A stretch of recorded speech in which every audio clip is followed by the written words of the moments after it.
Oh iya, aku tuh kan lewat Bujer Cokro, tahu nggak? Putri Cokro itu kan yang di Hayam dulu tuh, yang roti kayak apa itu ya, yang gembuk ya. Iya, pokoknya itu Enak. terkenal kan oleh-oleh dari Kota Madiun.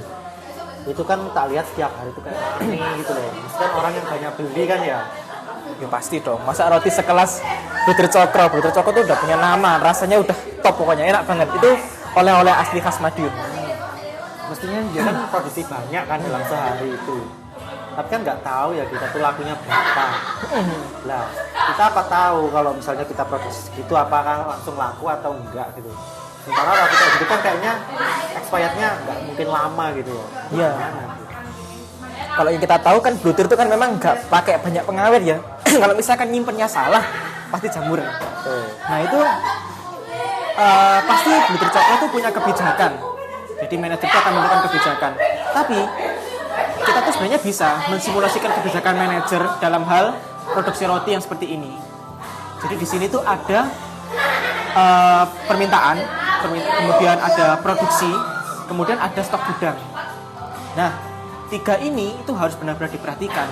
Jadi misalkan dia ada permintaan, tapi stok gudang tidak ada, otomatis kebijakannya adalah produksi. Dan produksi ini tidak sebatas hanya permintaan saja. Maksudnya produksi ini tidak dipreskan ya. Jadi produksi misalkan ada permintaan 200 biji, itu tidak semata-mata diproduksi 200 biji juga. Jadi diproduksinya itu bisa lebih atau mungkin bisa kurang tergantung kebijakan gudang dari sebuah perusahaan. Misalnya saja kalau dalam bluter ini di dalam gudang itu harus ada 1000 bluter misalkan untuk jaga-jaga buat orang-orang yang beli di toko. Jadi bluternya itu harus siap setiap saat, nggak boleh kurang. Tapi juga ada kebijakan produksi yang tidak boleh melebihi batas. Karena otomatis kalau melebihi batas itu, yang pertama jelas itu ada menjadi pemborosan biaya. Terus juga karyawan yang disuruh masuk tepat waktu pagi-pagi hanya untuk memasak, tapi roti yang dia masak hanya untuk dibuang. Ini akan menjadi membengkakkan biaya. Nah, dari kasus-kasus yang seperti ini tuh bisa diselesaikan dengan menggunakan metode fazi. Metode fazi ini sangat cocok sekali kalau misalkan kita punya usaha makanan gini, kita terapkan. Jadi metode fazi itu membuat kita tuh paham dengan apa yang diproduksi. Jadi nggak asal memproduksi karena ada permintaan, dan juga tidak asal tidak memproduksi karena memang tidak ada permintaan. Jadi bisa diatur aturannya seperti apa sehingga antara permintaan dan produksi itu seimbang. Seimbang itu tidak harus sama, tapi misalnya memang kamu punya kebijakan bahwa memang kamu jual makanan, otomatis kamu tidak produksi banyak-banyak ya, kan tentunya makanan akan bisa basi, otomatis kamu memproduksi ada batas gudangnya dan juga melebihkan untuk permintaan yang ada. Nanti kita bisa simulasikan metode fazi mengenai produksi makanan di aplikasi yang namanya MATLAB. Jadi MATLAB ini fungsinya sangat banyak sekali, salah satunya adalah bisa menerapkan atau mensimulasikan metode fazi dari Profesor Mamdani dan juga Profesor Sugeno. Jadi dua orang ini adalah penemu metode fazi yang ada di aplikasi MATLAB ini. Gitu. Nah, kemudian saya akan mencoba untuk mensimulasikan mengenai metode fazi dalam produksi bluter pada aplikasi MATLAB menggunakan metode fazi dari Profesor Sugeno. Jadi di sini misalnya saja ya, seandainya saja itu ada seorang manajer yang memberikan suatu ketentuan mengenai suatu produksi dari roti bluter. Jadi misalnya saja ada sebuah perusahaan bluter ya, Bluter Cokro, seperti yang sudah saya jelaskan tadi, itu akan memproduksi sebuah roti ya. Kemudian dari histori produksi selama sebulan terakhir, permintaan terbanyaknya adalah 5.000 kemasan, dan kemudian permintaan terkecilnya adalah 1.000 kemasan. Sementara persediaan barang di gudang itu yang paling banyak adalah 600 kemasan dan paling sedikit adalah 100 kemasan, dengan asumsi tak ada batas jumlah persediaan. Kemudian perusahaan ini punya kebijakan maksimal produksi yang diperbolehkan adalah 7.000 kemasan dan paling sedikit adalah 2.000 kemasan. Kemudian ada pertanyaan di sini. Seandainya ada konsumen yang memesan sebanyak 3.500, misalkannya aja per hari ya. Dan persediaan di gudang masih ada 400. Pastikan kurang ini ya, karena permintaannya 3.500, kemudian di gudang hanya ada 400. Ini kalau seandainya diproduksi ngepres ini ya, misalnya ini 3.500 dikurangi 400, maka itu adalah jumlah kemasan yang harus diproduksi untuk menutupi permintaan yang ada. Nggak boleh. Karena kenapa? Di sini ada aturan bahwa di gudang itu paling sedikit adalah 100 kemasan. Kemudian produksi yang diperbolehkan adalah maksimal 7.000 dan minimal 2.000 kemasan. Kalau misalnya stoknya kurang, pasti nanti ini akan menjadi masalah ya. Jadi misalkan ada orang yang mau beli bluder ya, itu stoknya kosong. Nantinya saya akan menggunakan algoritma fuzzy Sugeno pada aplikasi MATLAB. Di sini ada ketentuan dari fuzzy-nya ini sendiri ya. Rules yang pertama adalah jika permintaan turun, kemudian persediaannya masih banyak, maka produksi barang berkurang. Logikanya seperti itu kan. Jadi kalau misalkan permintaannya aja tidak ada ya, kemudian persediaannya masih banyak, ngapain produksi kan gitu, nggak ada yang beli. Kemudian permintaan turun dan persediaan sedikit, produksi barang juga berkurang. Ini logis juga. Nggak ada permintaan, misalkan permintaannya itu adalah 0, persediaannya ada tapi sedikit, ya ngapain ditambah? Makanya produksi barang berkurang. Berkurang itu bisa mendekati 0 ya. Kemudian jika permintaan naik, kemudian barang persediaannya itu masih banyak, maka produksi barangnya bertambah. Karena logikanya bisa jadi permintaannya ini lebih banyak daripada persediaan yang ada, walaupun sama-sama naik dan banyak, maka produksi barangnya ini adalah ditambah.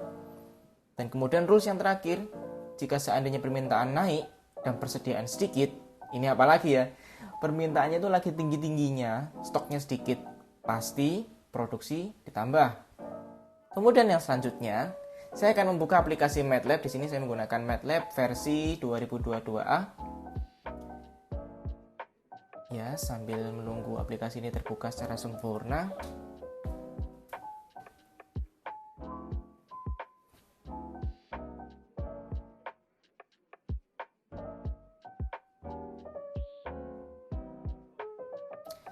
Di sini tampilan MATLAB-nya sudah muncul ya. Ini adalah tampilan MATLAB pada Mac. Ya, seperti ini. Kemudian untuk memanggil fungsi fuzzy sendiri itu kita tinggal ketikkan saja di sini fuzzy. Nah, setelah itu kita klik enter. Maka akan muncul Fuzzy Logic Designer ini ya. Untuk mempersingkat waktu, saya tidak akan membuat baru dari sini karena saya sudah membuat sebelumnya. Di sini saya tinggal open dari file. Di sini saya sudah membuatnya dengan nama Sugeno Numerik karena ini merupakan tugas UAS dari metode numerik. Nah, ini saya buka. Di sini ada dua inputan. Inputan yang pertama permintaan, inputan yang kedua persediaan, dan ada satu output berupa produksi. Kemudian ini permintaan saya klik ya. Nah, di sini ada parameternya dengan range tertentu. Range tertentu ini kenapa saya buat maksimalnya 6000, itu agar membentuk grafik yang jelas dan bagus ketika dilihat ya. Di sini saya menggunakan jenis grafik berbentuk trapesium. Ya. Di sini ada permintaan di saat dia turun dan juga ada permintaan di saat dia naik. Ini permintaan turun, kemudian ini adalah permintaan naik. Dan juga di sini ada persediaan ketika dia sedikit, kemudian juga ada persediaan ketika dia banyak. Dan juga ada produksi, apakah dia akan bertambah atau berkurang. Di sini parameternya, mengapa di sini ada 0, 1000, 5000. Ini adalah untuk membentuk grafik yang ada di sini ya. Jadi ini saya setting seperti ini. Dia ada 00, kemudian ada 1000 di sini, kemudian ada 5000. Kemudian juga ada di persediaan, dia ada 0, 0, 100, kemudian 600. Sama juga seperti yang di inputan kedua yaitu persediaan. Di sini juga ada inputan lagi, di sini permintaan ketika turun dan permintaan ketika naik. Kemudian persediaan ketika sedikit dan juga persediaan ketika banyak. Selanjutnya saya akan menampilkan bagaimana tampilan surface dari Fuzzy Sugeno yang sudah saya buat ini. Tampilan surface-nya seperti ini. Jadi apa ya? Ini linear ya. Naiknya seperti ini. Ini sudah betul harusnya ya. Dilihat dari tampilan surface-nya yang seperti ini. Nah, kemudian saya akan menampilkan ini rules atau aturan-aturannya itu tadi. Sebentar, rules ini tadi sudah saya masukkan ya.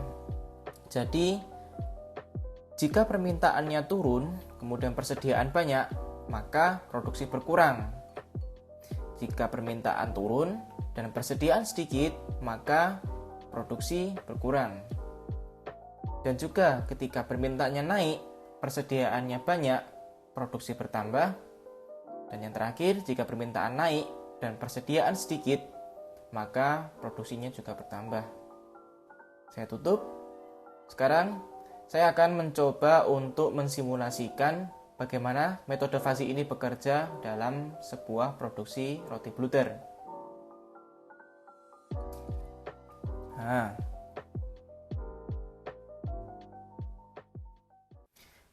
jika seandainya misalkan ada permintaannya itu misalnya saja ada 1500 kemasan.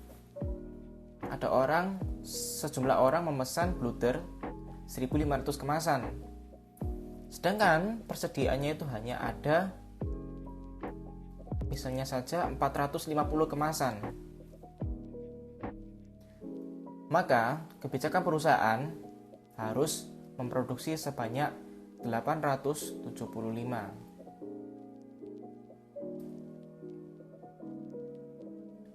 Atau misalnya ini di sini ada yang tertulis di soal.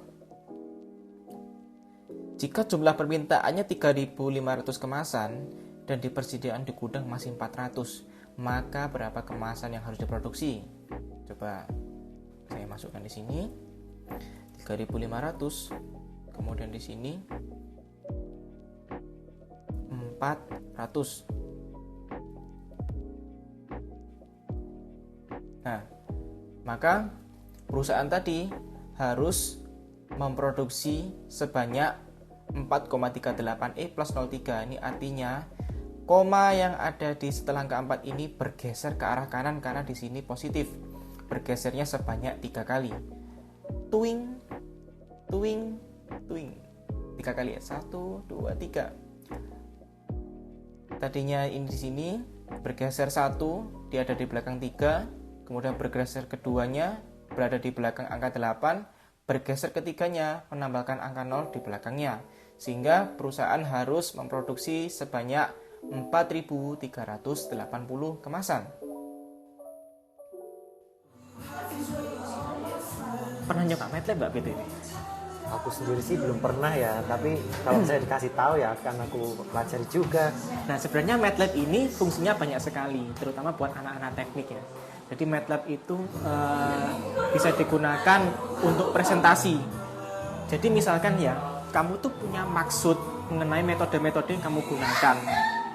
Tapi gimana caranya nerangin? Kalau misalkan nggak ada gambarnya, nggak ada simulasinya, nah aplikasi ini bisa digunakan untuk simulasi. Tapi memang kalau versi resminya MATLAB itu harganya mahal sih. Jadi ini disesuaikan dengan dananya pelajar lah. Gitu ya. Iya, iya. Mungkin itu penjelasan dari saya mengenai metode Fazi. Jadi Fazi itu adalah salah satu metode yang sangat tepat kalau diterapkan di produksi makanan. Supaya kita tidak buang-buang sumber daya alam maupun manusia, kita bisa berhemat dan juga pastinya tujuan perusahaan adalah satu, menghasilkan keuntungan. Buat apa? Ya buat bayar karyawan ya. Masa karyawannya nggak bayaran? Oh gitu ya. Jadi emang sangat dibutuhkan ya metode Fazi itu ya. Betul.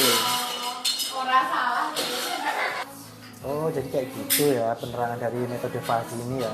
Iya, iya. Jadi makasih loh. Aku Oke. jadi tahu akhirnya kalau perusahaan sebesar itu tuh ternyata nggak merugi kayak gitu aja. Ternyata emang dia menerapkan metode Fazi gitu kan. Iya, iya, iya.